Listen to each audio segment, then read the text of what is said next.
आज का जो अपना मेन एजेंडा रहने वाला है वो क्या रहने वाला है कि जो पेपर में क्वेश्चंस आते हैं कि मुझे इस सीक्वेंस के एन टर्म्स का सम बता दो, या कुछ पर्टिकुलर एन की वैल्यू कुछ भी हो सकती है, 10 हो सकती है, 20 हो सकती है, या ऐसे। तो उसके लिए अपन क्या कर रहे होंगे, मोस्ट ऑफ द केसेस में जनरल टर्म लिख रहे होंगे और फिर कुछ समेशन की प्रॉपर्टीज लगाएंगे तो अपना आंसर आ जाएगा। अगर तुमने क्वेश्चन की जनरल टर्म लिख दी तो आधा क्वेश्चन तो तुम्हारा वहीं सॉल्व हो जाता है। ठीक है, फिर तो बेसिक से मजदूरी होती है, वो तुम्हें करनी होती है। तो पैटर्न को आइडेंटिफाई करना है, जनरल टर्म लिखनी है। बहुत बढ़िया सर। तो उसके लिए क्या होगा, ये कुछ ना कुछ बेसिक रिजल्ट्स यूज होते रहेंगे। तो ये स्टैंडर्ड रिजल्ट्स हैं। क्या है स्टैंडर्ड रिजल्ट्स? कि पहले के नेचुरल नंबर्स या तुम एन नेचुरल नंबर्स का सम बोल लो, वो हो जाएगा n into n plus one by two. फिर उनके स्क्वायर्स का सम बोल लो, तो वो हो जाएगा n into n plus one into two n plus one divide by six. फिर क्या करोगे तुम, उनके क्यूब का सम जब तुम निकालोगे तो वो ये हो जाएगा। बहुत बढ़िया सर, ये स्टैंडर्ड रिजल्ट्स हैं, मैं इनको याद कर लूंगा तो क्वेश्चन होने के चांसेस बहुत ज़्यादा अच्छे हो जाएंगे। तो चलो आगे बढ़ते हैं अपन। अभी जो पहला क्वेश्चन है, इससे इजी क्वेश्चन मेंस में नहीं आ सकता है। ये इस टॉपिक का सबसे इजी क्वेश्चन आया हुआ है और ये मेंस 2020 में आया हुआ है। तो देखो क्या दे रखा है यहाँ, के नेचुरल नंबर्स का सम दे रखा है। तो वो क्या होता है, के इंटू के प्लस वन बाई टू लिख दो तो कोई आपत्ति तो नहीं होगी? सर बिल्कुल नहीं होगी, लिख दीजिए। तो के इंटू के plus one divide by two, इसका समेशन निकालना है। सर क्या मजाक करवा रहे हो, तो हम खुद भी कर लेंगे। तो तुम हाफ को क्या करोगे, कांस्टेंट को बाहर निकाल लोगे समेशन से, और समेशन को क्या कर दोगे, ब्रेक हो जाता है समेशन। कहाँ ब्रेक हो जाता है? एडिशन पे ब्रेक हो जाता है, सब्ट्रैक्शन पे ब्रेक हो जाता है। बहुत बढ़िया सर, तो कर दीजिए ब्रेक। तो ये बनेगा half times of summation of के स्क्वायर प्लस समेशन ऑफ के। और के वैल्यू कहाँ से कहाँ तक वेरी कर रही है, 1 to 20 तक वेरी कर रही है। ठीक है, अब तुमने देखा था कि जो समेशन ऑफ के स्क्वायर था वो क्या था, के इंटू के प्लस वन इंटू टू के plus one divide by six.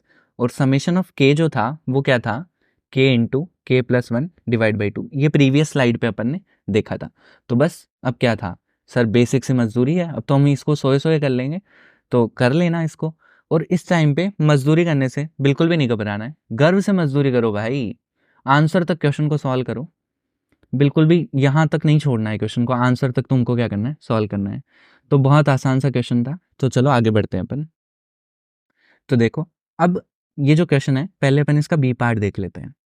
तो बी पार्ट में देखो, तुम क्या करना होगा, तुम्हें मैंने जैसे बताया था कि जनरल टर्म अगर तुम लिख पाए तो आधा सवाल तो वहीं हो जाएगा। तो देखो, क्या तुम पैटर्न ऑब्जर्व कर पा रहे हो? क्या यहाँ फर्स्ट ऑड नेचुरल नंबर्स लिखे हुए हैं? बिल्कुल सर लिखे हुए हैं। तो जब भी ऑड नंबर्स आते हैं तो जनरल टर्म लिखने के लिए मेरे दिमाग में दो चीज़ें आती हैं। क्या आती है? एक आती है 2n माइनस वन और एक आती है 2n plus one. Sir general term क्या होती है? जनरल टर्म वो टर्म होती है जिसमें तुम n की वैल्यूज़ को पुट करते जाओगे तो तुम्हें सिक्वेंस मिलता जाएगा। अगर मैं n को 1 पुट करूंगा तो पहली टर्म मिल जाएगी, n को 2 पुट करूंगा तो दूसरी टर्म मिल जाएगी, n को 3 पुट करूंगा तो तीसरी टर्म मिल जाएगी। बहुत बढ़िया सर। तो देखो पुट करो, अगर मैं यहाँ n को 1 पुट करूंगा तो 1 मिल जाएगा, अगर मैं यहाँ यहाँ n को 1 पुट करूंगा तो 3 मिल जाएगा। तो जब भी अगर अपना सीक्वेंस 1 से चालू हो रहा है ऑड वाले केस में तो अपन ये वाला टर्म यूज कर लेंगे। तो इसका जो जनरल टर्म हो जाएगा वो क्या हो जाएगा, 2n माइनस वन का स्क्वायर हो जाएगा। तो जैसा मैंने बताया, जैसे ही तुम जनरल टर्म लिख दोगे तुम आधा क्वेश्चन तो सॉल्व कर चुके हो। अब तो बेसिक से मजदूरी है। क्या है कि तुम्हें समेशन लगाना है 2n माइनस वन के स्क्वायर पे। अब क्या तुम ये नहीं लगा पाओगे? सर बच्चा बच्चा कर लेगा ये तो। कैसे कर लेगा, बस इसको ओपन करना है तो ओपन करोगे तुम तो ये कितना बनेगा तुम्हारा, 4n का square minus of 4n plus of one. अब इस पर तुम्हें समेशन लगाना है।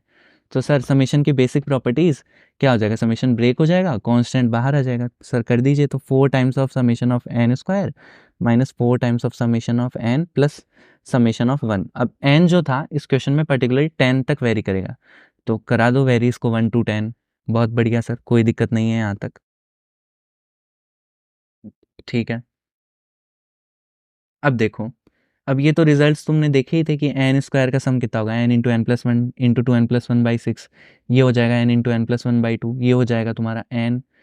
फिर तो क्या है, बेसिक से मजदूरी है, अब वो तो तुम्हें करनी ही होगी। तो कैलकुलेशन पावर्स को स्ट्रॉन्ग करो और बिल्कुल भी नहीं घबराना है मजदूरी करने से। ठीक है, तो चलो अब देखते हैं अपन फर्स्ट वाला पार्ट। तो जो फर्स्ट वाला पार्ट है वो क्या कह रहा है कि 1 into 3 plus 3 into 5 plus 5 into 7 plus ऐसे करके एन टर्म्स। तो मैं क्या करूँगा, मैं जनरल टर्म लिखने का ट्राई करूँगा। ठीक है, तो मैं टी एन बोल देता हूँ उस टर्म को। और देखो, अब तुम क्या करो, केवल पहले इस टर्म को देखो और इसकी भी पहली टर्म को देखो, एक साथ पूरे को नहीं देखना। इसकी पहली टर्म 1 है, फिर सेकंड टर्म की जो पहली टर्म है उसको देखो, ये 3 है। इसी तरह से जो थर्ड टर्म है उसकी पहली टर्म को देखो, वो 5 है। बहुत बढ़िया सर। तो क्या ये ऑड नेचुरल नंबर्स हैं? हाँ सर, ये तो ऑड नेचुरल नंबर है, और ये अभी अपन ने लिखा था, इसकी जनरल टर्म क्या होती है? 2n-1 हो जाती है। बहुत बढ़िया। अब देखो कि जो फर्स्ट टर्म थी उसकी अगली वाली टर्म को जब तुम देखोगे तो वो 3 है, फिर अगली वाली टर्म 5 है, फिर 7 है। तो क्या इन दोनों में 2-2 का गैप है हर बार? हाँ सर, 2-2 का गैप है। तो इसमें क्या कर दो, तुम 2 ऐड कर दो। तो जैसे ही तुम 2 ऐड कर दोगे तो ये कितना बन जाएगा? 2n+1 बन जाएगा। बहुत बढ़िया सर। अब क्या करो, तुम चेक कर लो। जनरल टर्म वही तो होती है कि अगर मैं n को 1 पुट करूँगा तो पहली टर्म, n को 2 पुट करूँगा दूसरी टर्म, n को 3 पुट करूँगा तीसरी टर्म। तो n को 1 पुट करोगे तो पहली टर्म आ जाएगी। कर लो चेक, तुम क्रॉस वेरीफाई कर लो। ठीक है, बहुत बढ़िया। अब तुम इसको a minus b into a plus b लगाओगे तो ये बन जाएगा 4n² - 1। अब ये आ गई तुम्हारी जनरल टर्म। अब जैसा कि मैंने बताया, जनरल टर्म अगर तुम निकाल पाए तो तुम्हारा आधा क्वेश्चन तो वहीं हो गया। बाद में तो क्या ही था, समेशन लगाना था इस पे। सर ये तो हम कर लेंगे, लज्जा आ गई सर, ये तो कर ही लेंगे हम। चलो बहुत बढ़िया। तो देखो अब ये जो है फाइनली एक थोड़ा बेटर क्वेश्चन आया है, अच्छा क्वेश्चन आया है। अभी तक तो अपन मजाक कर रहे थे। तो देखो अब इसमें क्या है कि जो स्टार्टिंग की 2 टर्म्स हैं उससे तो मुझे कोई आइडिया नहीं लग पा रहा, तो इनको एक बार छोड़ दो। अब जो आगे थर्ड वाली टर्म है, फोर्थ वाली टर्म है, फिफ्थ वाली टर्म है, इनसे कुछ ना कुछ पैटर्न सोचने की ट्राई करो। तो तुम देखो, यहाँ 9 लिखा हुआ है, यहाँ 12 लिखा हुआ है, यहाँ 15 लिखा हुआ है। तो थर्ड टर्म में 9 लिखा हुआ है, फोर्थ टर्म में 12 लिखा हुआ है, और जो फिफ्थ टर्म है उसमें 15 लिखा हुआ है। तो क्या ये 3 का मल्टीपल लिखा हुआ है? तो क्या मैं 3n लिख सकता हूँ जनरल टर्म में? क्या 3n लिख सकता हूँ? बहुत बढ़िया सर, हाँ लिख सकते हो। फिर देखो, जो थर्ड टर्म है उसमें 3 तक स्क्वायर्स लिखे हुए हैं, फोर्थ टर्म में 4 तक स्क्वायर लिखे हुए हैं, फिफ्थ टर्म में 5 तक स्क्वायर लिखे हुए हैं। तो क्या nth टर्म में n तक स्क्वायर्स लिखे हुए होंगे? बिल्कुल सर, कोई आपत्ति नहीं है यहाँ तक। देखो अब जो डिनोमिनेटर है उसको तुम ध्यान से देखो। थर्ड टर्म का जो डिनोमिनेटर है वो 7 है, उसके बाद में फोर्थ टर्म का जो डिनोमिनेटर है वो 9 है, फिर 11 है। तो क्या 2-2 का गैप है? हाँ सर, बिल्कुल 2-2 का गैप है।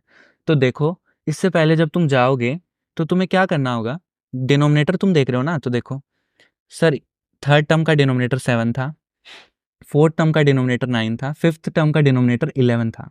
बहुत बढ़िया। तो देखो 2-2 का गैप है, तो एपी बन रही है ना, तो आगे जा रहे हो तो भी 2 का गैप होगा, तो क्या पीछे जाओगे तो भी 2 का गैप होगा? बिल्कुल सर। तो यहाँ 5 लिख दो। एक बार और पीछे चल जाओ तो 2 का गैप होगा तो 3 हो जाएगा। बहुत बढ़िया सर। तो क्या पैटर्न तुम ऑब्जर्व कर पाए? इधर भी क्या लिखा हुआ है? ऑड नंबर्स लिखे हुए हैं, बट वो स्टार्ट 3 से हो रहे हैं। तो देख लो तुम इसको क्या लिख सकते हो। क्या इसको तुम 2n+1 लिख सकते हो? क्या अपन ने डिस्कस किया था ये? बिल्कुल सर किया था।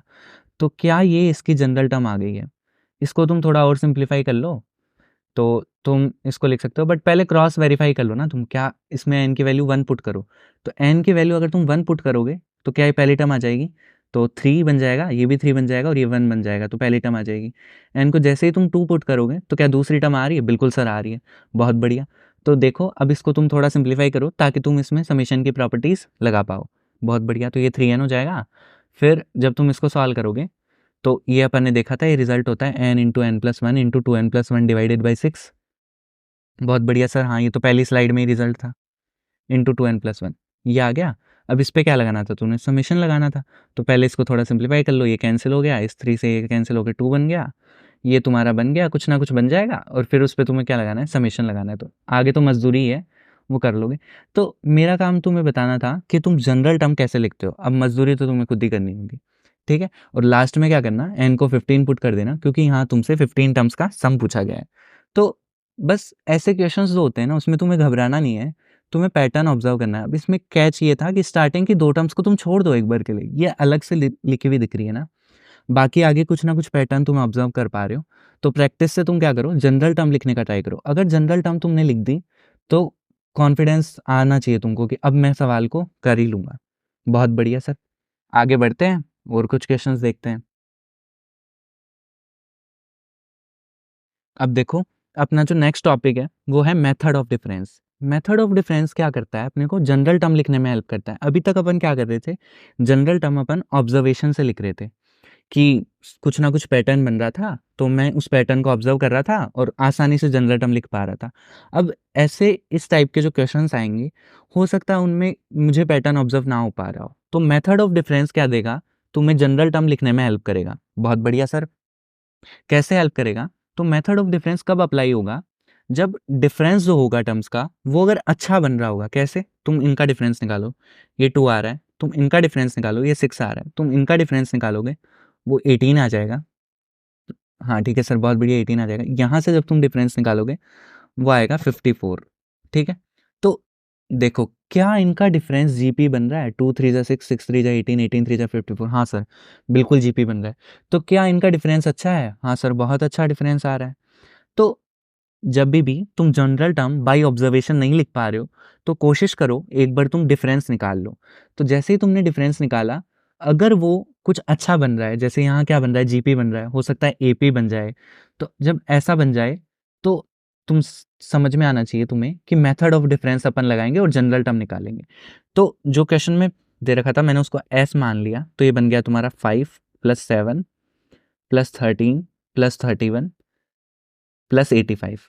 ठीक है, बिल्कुल बहुत बढ़िया सर, यहाँ तक बन गया। अब तुम क्या करोगे, ऐसे निकालोगे, बट यहाँ पहले ए एन तक जाओगे, तुम एन टर्म तक जाओगे। ठीक है, फिर क्या करोगे, तुम एक टर्म आगे शिफ्ट करके लिख दोगे, तो 5 + 7 + 13 + 31। तो क्या यहाँ ए एन -1 वाला टर्म आया होगा और क्या यहाँ ए एन वाला टर्म आया होगा? बहुत बढ़िया सर। तो अब क्या कर दोगे तुम, सब्ट्रैक्ट कर दोगे। तो ये जो मेथड है ये बिल्कुल एजीपी वाले मेथड की याद नहीं दिला रहा तुम्हें? एजीपी में भी तुम ऐसे ही करते थे ना।